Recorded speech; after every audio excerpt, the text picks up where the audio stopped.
to work here. She walks there, and that kept that first sheep's head open. Remember, when that hand does this, what is successful must be right.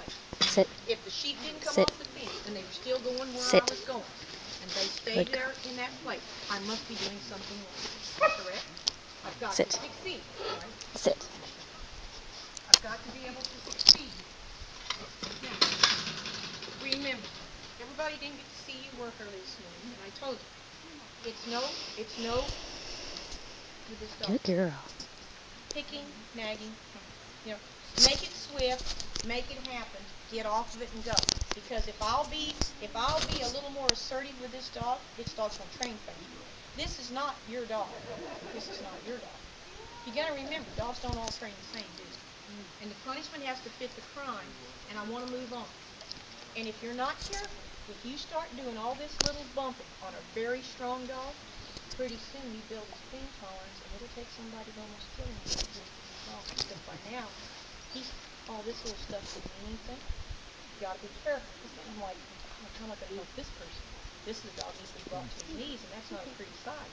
You know, not everybody can handle that. And not everybody, not even the owner can. And they didn't realize they got themselves.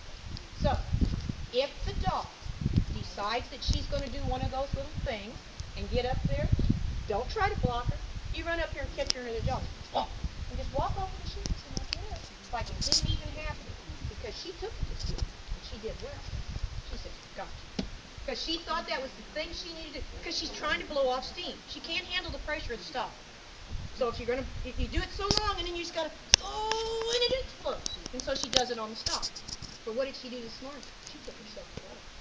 After she got in trouble one time, she took herself off, and she would stand a half around away, and then she would pick up her pace and go. She decided if she stayed back and yawned and let the sheep get farther, then the pressure lessened. And the dog had figured that out. So we knew we were making some progress there. Now, the reason I'm having her stay in here is to help Victoria. Because if she gets out in the open and it's not this same kind of pattern, Victoria's going to be lost what she needs to do, isn't she? Okay, so you want to walk up to the sheep. Let's go like you did this morning. You were working this direction. Don't change that for yourself right now, because some of you're left and right-handed, and you don't equally work as well on the other side. Okay, now walk up to the sheep and stand there and do nothing. Okay, good. Now, Victoria, slide up here to their left, knowing you're going to go left. Okay, get to their left. Get up here on the left side of them. I can't say their left because they were facing the other way. Get to the left side. Okay, now you're ready to start that away for her to come for you to make your turn, right? Okay, but you got to get her to want to start coming, don't you? And she didn't know quite how to get going this morning. That got us in trouble, didn't it? Okay, now start walking forward. Look over your right and say, now get up, get up. Here, come on. Now put your rake out in front of you. Now, let it bump the ground without you looking at her, and try to start walking along this fence. I want the dog to see the rake coming so it'll move. Keep bumping it. Now, close to the fence with it. Because you got to remember, this dog's not too far off this fence. Now, I don't want to trap the dog. Now, you're fine. Tap the stick. Get up. Get up. Tap it.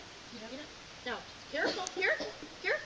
Now, raise it a little higher. Now, if you would have been looking to your right, she might have left.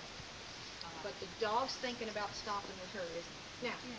Now our problem is, turn left, stick in the left, pick up the knot, pick up left, pick up left, there. Now pick up the knot of the rope, walk the dog, take off walking, a full round around this pin. Dog goes, what the heck now? Now put your stick on your left so the dog will move to the right. Stick it way out to your left, way out there. Bingo. Now, let go of the rope. The helping hand to show the dog how to get started, because it doesn't know how to get started without exploding. So, if I give her a chance, she didn't do it, show me, you're going to have to shut up now, you're going to have to fall. So, now, I don't share this conversation with you. Better, huh? Much better. Dog yesterday couldn't stand that close to him without exploding and then having to run away. This morning she had it going like this also. It looked really good. Now, let's see if the dog does what she did earlier this morning. If the pressure gets so great for her, instead of bolting up there and trying to grab a sheep down, the dog decided to stand and watch the sheep go away a little bit. And your first response might have been is you'd want to hustle the dog back up, but you have to be careful with a dog like this. Maybe you need to give him time to think about it, because the pen is so small that we said Victoria would be coming back at the dog, and when she put her stick out and barely tapped it, the dog moved right around and engaged again. And there was none of that. Now, you watch.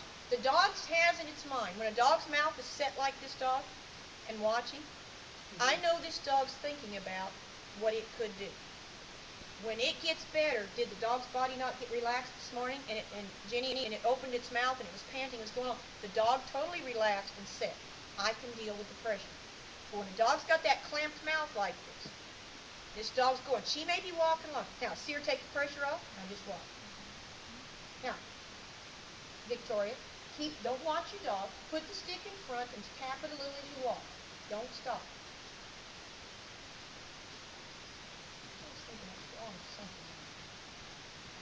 See what your rope's on something. Grab it up. Take your rake. Could take your rake instead. Now take off. Something there. It might be a root.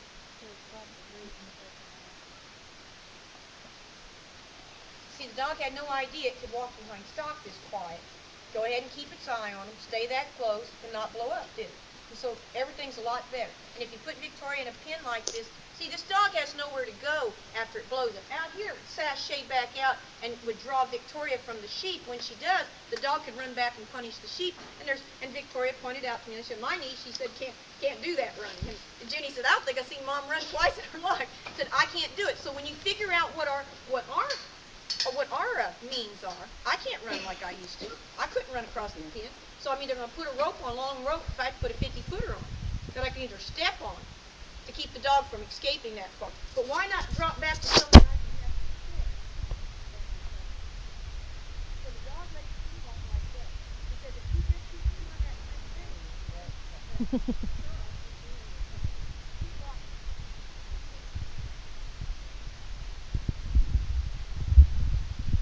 Rake and she got over and just took a piece of food that she wanted. Put your rake in front and tap it so the dog moves over.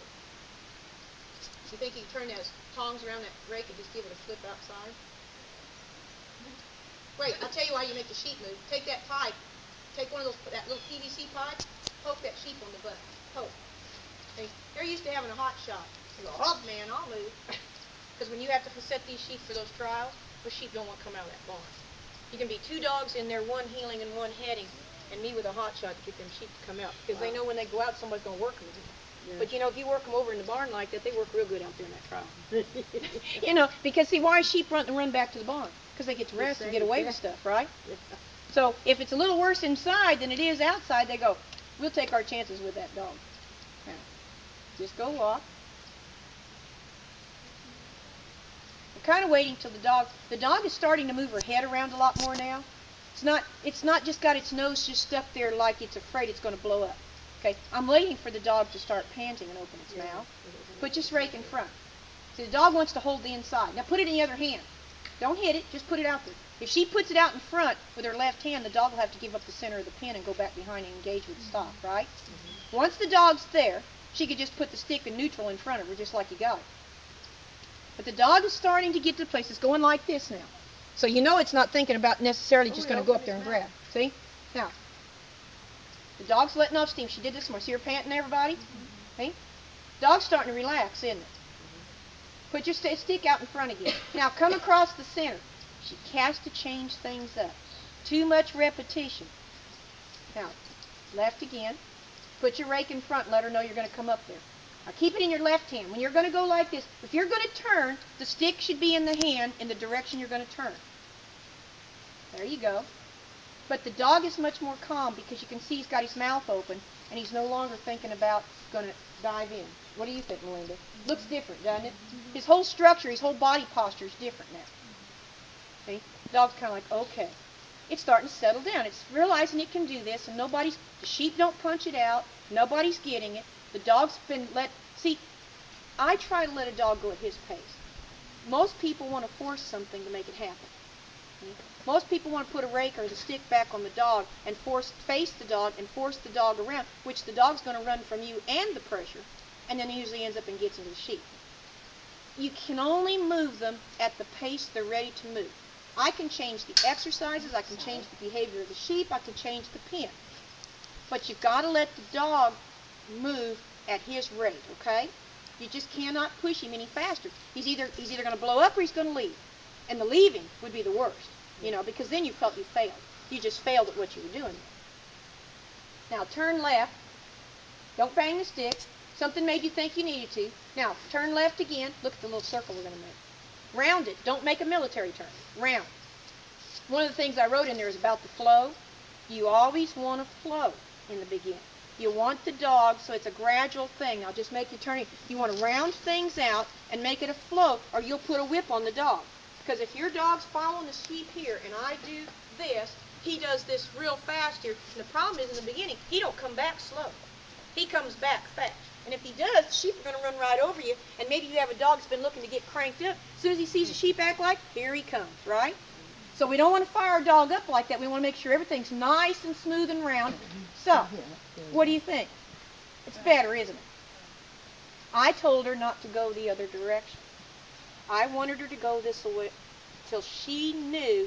See, if you go the other direction and you're trying to think about, now my stick here and I'm watching, and I carry it here or do I carry it here, and this dog blows up, you may try to decide which way do I need to go, right? I need you to know that you're going to take charge. You're not going to stand. If you stand and watch your dog beating up stock, then you gave him your permission. If I stand, if I'm not going to chunk him like your dog, you come in there and start throwing some PVC pieces on him, he turns around and goes, oh, whoa. Think he's going to run down, leave his butt back there for things to happen. He's going to start paying attention. I don't think that's what I'm supposed to do. And he turns around and asks. Okay? In your case, you're going to go up there and you're going to catch her in a chin. And you're going to turn around and get back and say, now, come on, I need your help. Dog's a bad idea. I need the dog to say he did something bad idea. You can't shame dogs. You can stand here, you can choke them, you can look in their eyes and stuff. You can put them to the ground. Like Miss Rachel said, I want to see the person that put the Kelpie to the ground. They eat you up. These dogs with a lot of pharaoh, you ain't going to put them to the ground. You can't shame a dog. You can't humiliate them. Dogs don't do that. They bite each other. Whichever one of us has the biggest bite is going to be the one that's going to walk off being boss, isn't it? That's what I'm trying to get over. But you only bite as hard as you have to. Don't go in there and kill the dog. Dog has to make you do that. The dog stays there and says, Cleo's dog. Your dog down there didn't want to listen to Cash yesterday. She snapped at him, he snapped back, didn't he? And Cash gave him another bite, and he gave a bite back. Cash didn't used to. Finally, she gets right up there and she's like this, and your dog finally goes, all right, I can leave. See? I thought that was going to have to turn into being a pretty good fight there before it was over, because I was about to ready to tell Cash, hit him. And she says, I don't know if I'm supposed to hit that dog. That dog tickles. I said, what? When she got after your dog says, I'll come work. See? Give a good reason to leave, right? But dogs are like that. See? And you got to be like a dog. When I train dogs like another dog, you can train them real fast. Try to be a people and do this, they don't understand what you're doing. They don't think like we do. Okay? Now, I want you to turn like this, keep the stick here, and call your dog to see if she'll go to the gate with you. Now, this gets good. If she acts like she thinks there's going to be something wrong, something will be wrong. So you have to believe. I believe in my dog. He's going to do what I say every time. And if he doesn't, I've got the answer for him. Okay? Turn and walk up, call him. Come. You got to trust dog. Call him. Call her. Come. No, you're on calling her on the wrong side. You had a sheep on this side and it was trapped, wasn't it? This dog could have brought out her prey driver. Wham. Yeah. And then if she would have whammed the dog said, you lied to me and you were unfair, wasn't it? Mm-hmm. The dog had to come to her left. So the sheep had somewhere to go. Because you don't want them to run back into us and hit us in the knees. Yeah. Sheep like that take you out. Okay? So think about it as a safety thing. Is that I'm trying to leave. The sheep wanted to come. I sure can't, if the sheep are over here, let the dog come here. Got to call the dog here. Okay? And the dog's got to come. Don't keep walking. If the dog didn't come, stop until she gets there. If she stops till it gets her, the sheep will leave. The sheep are following her pretty fast. Come on in. Now, let me think a second here. Let me think.